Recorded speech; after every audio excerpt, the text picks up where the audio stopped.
বন্ধুরা, আজ আমি তোমাদের এমন একটা কথা বলবো, যা যদি মন দিয়ে শোনো আর জীবনে প্রয়োগ করো, তবে তোমার দুঃখ, কষ্ট, হতাশা, ভয় সব ধীরে ধীরে দূর হয়ে যাবে। এটা কোনো গল্প নয়, এটা কোনো কল্পনাও নয়, এটা ভগবান কৃষ্ণের মুখের বাণী, যা আজ থেকে প্রায় ৫,০০০ বছর আগে কুরুক্ষেত্রের যুদ্ধক্ষেত্রে বলা হয়েছিল। তুমি হয়তো ভাবছো যুদ্ধক্ষেত্রের কথা আমার জীবনে কিভাবে প্রযোজ্য। শোনো, জীবনের প্রতিটা দিনই আসলে এক একটা যুদ্ধ।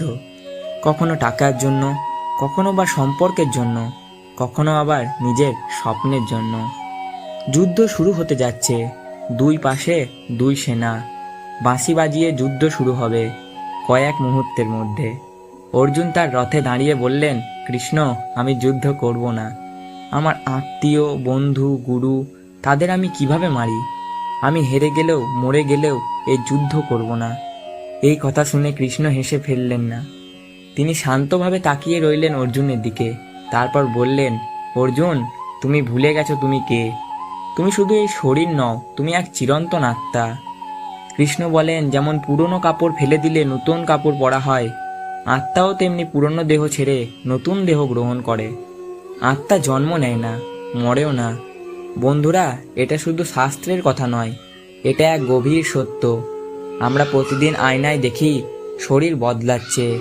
ছোটবেলায় যেমন ছিলাম এখন আর তেমন নেই, কিন্তু ভেতরের আমি কি বদলেছে? না। আমরা আসলে অমর আত্মা, যার কোনো মৃত্যু নেই। যখন আমরা কাউকে হারাই, আমরা ভাবি সব শেষ, কিন্তু কৃষ্ণ বলেছেন কিছুই শেষ হয় না। যাকে তুমি হারিয়েছ সে কেবল এক দেহ ছেড়ে অন্য দেহে চলে গেছে। এই সত্য যদি আমরা মনে রাখতে পারি, তাহলে হারানোর বেদনা অর্ধেক হয়ে যাবে। শ্রীকৃষ্ণ বলেছেন, যে মানুষ নিজের ইন্দ্রিয়কে নিয়ন্ত্রণ করতে পারে সেই আসলে যোগী।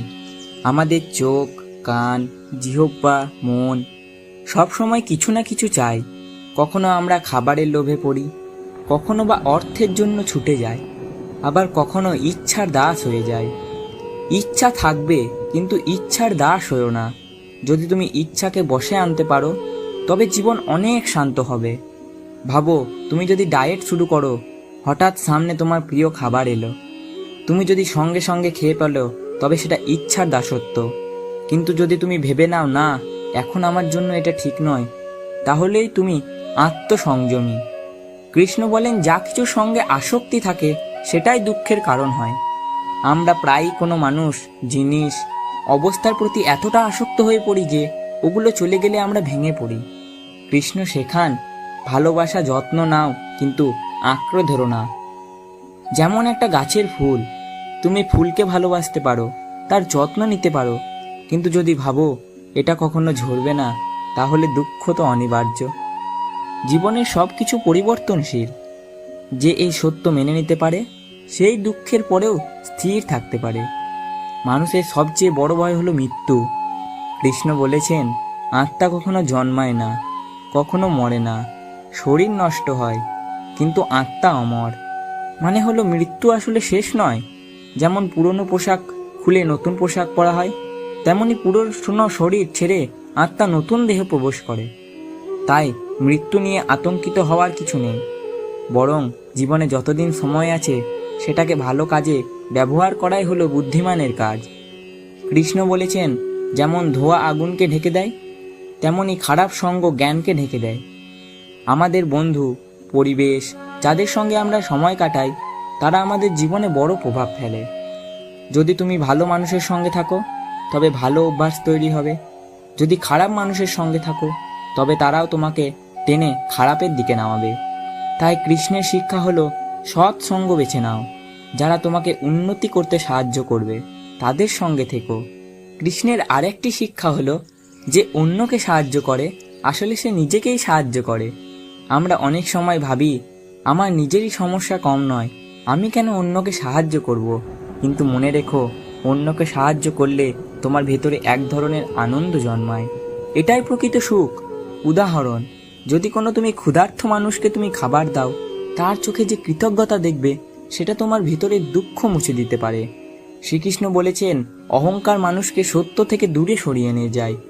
আমরা প্রায়ই ভাবি, আমি সব জানি, আমি সবার চেয়ে বড়, আমার ছাড়া কিছুই চলবে না, কিন্তু এটার অর্থ হলো সর্বনাশের শুরু।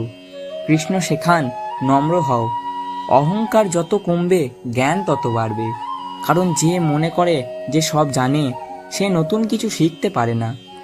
কৃষ্ণের শিক্ষা, যা আছে তার জন্য কৃতজ্ঞ হও, তবেই সুখী হবে। আমরা প্রায়ই ভাবি আমাদের যা নেই তার জন্য কষ্ট পাই, কিন্তু যদি প্রতিদিন ভাবি আমার যা আছে সেটাই অনেক, তাহলে মন শান্ত হবে। তুমি হয়তো বড় বাড়ি পাওনি, কিন্তু তোমার মাথার উপরে একটা ছাদ তো আছে। তুমি হয়তো দামি খাবার পাও না, কিন্তু তোমার খাওয়ার মতো খাবার তো আছে। এই কৃতজ্ঞতা হৃদয়ে থাকলে সুখ আসবে। কৃষ্ণ বলেন শান্ত মনেই ঈশ্বর বাস করেন। যখন আমাদের মন উত্তেজিত থাকে তখন আমরা ভুল সিদ্ধান্ত নিই। শান্ত মন থাকলে সবকিছু পরিষ্কারভাবে বোঝা যায়। জল যদি ঘোলা হয় তাতে নিজের মুখ দেখা যায় না, কিন্তু যখন জল স্থির হয় তখনই পরিষ্কার প্রতিবিম্ব দেখা যায়। মনও ঠিক তেমন। কৃষ্ণ শেখান প্রত্যেক প্রাণী আমাদের অংশ, তাই মানুষ, পশু, গাছ সবকেই সম্মান করো। যদি তুমি অন্যকে ছোট করে দেখো তবে আসলকে, ঈশ্বরকেই ছোট করলে। রাস্তার কুকুরকে যদি তুমি এক টুকরো রুটি দাও তবে সেটা কৃষ্ণকেই দেয়া হলো, কারণ তিনি প্রতিটি জীবের ভেতরে আছেন। কৃষ্ণ বলেন আনন্দ বাইরের জিনিসে নয়, ভিতরের শান্তিতে। অনেকেই ভাবে নতুন ফোন কিনলে সুখী হব, বড় বাড়ি পেলে শান্তি আসবে, কিন্তু এসব আনন্দ সাময়িক। আসল আনন্দ আসে যখন তুমি নিজের সঙ্গে শান্তিতে থাকো, যখন তুমি কাউকে কষ্ট দাও না, যখন তোমার মনে কৃতজ্ঞতা থাকে, সেটাই আসল সুখ। আজকের ভিডিও যদি একটু হলেও তোমার মনে আলো জ্বালায় তবে এইটুকু করো, সাবস্ক্রাইব করে পাশে থাকো, কমেন্টে লিখো আমি কৃষ্ণকে ভালোবাসি। এই ভিডিওটা শেয়ার করো, হয়তো কারো জীবন বদলে যাবে। জয় Shrikrishna. Message of god channel থেকে হৃদয় ছুঁয়ে যাওয়া ভালোবাসা।